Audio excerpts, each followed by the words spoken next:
বঞ্চনার প্রতিকারে কুমিল্লা মহানগর দক্ষিণ থানা বিএনপি কর্তৃক আয়োজিত আজকের এই বিশাল জনসভায় শ্রদ্ধাভাজন সভাপতি মঞ্চে উপবিষ্ট মহানগর এবং উপজেলার নেতৃবৃন্দরা এবং আমার সামনে বিভিন্ন ওয়ার্ড থেকে সংগ্রামী ভাই ও বোনেরা, আসসালামু আলাইকুম।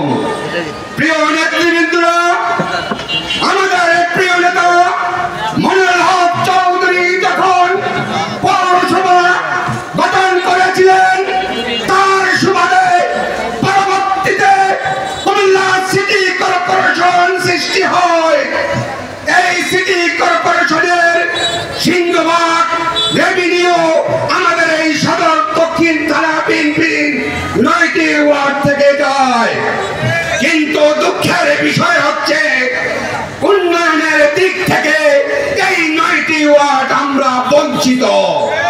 প্রিয় নেতৃবৃন্দরা, আমাদের 9টি ওয়ার্ডের আপনারা যারা নেতৃবৃন্দরা আছেন, ওই 11টি ওয়ার্ড থেকে কোয়ালিটি কোয়ান্টিটির দিক থেকে 9 ওয়ার্ডের নেতৃবৃন্দরা অনেকটাই সেরা। কিন্তু পরিতাপের বিষয় হচ্ছে আমাদের এই 9টি ওয়ার্ডের কোনো পদ পদবি পাওয়া যায় না। ওই 18টি ওয়ার্ডের দাদা ভাইরা এই 9টি ওয়ার্ডের ক্ষমতাও কে নিয়ে যায়।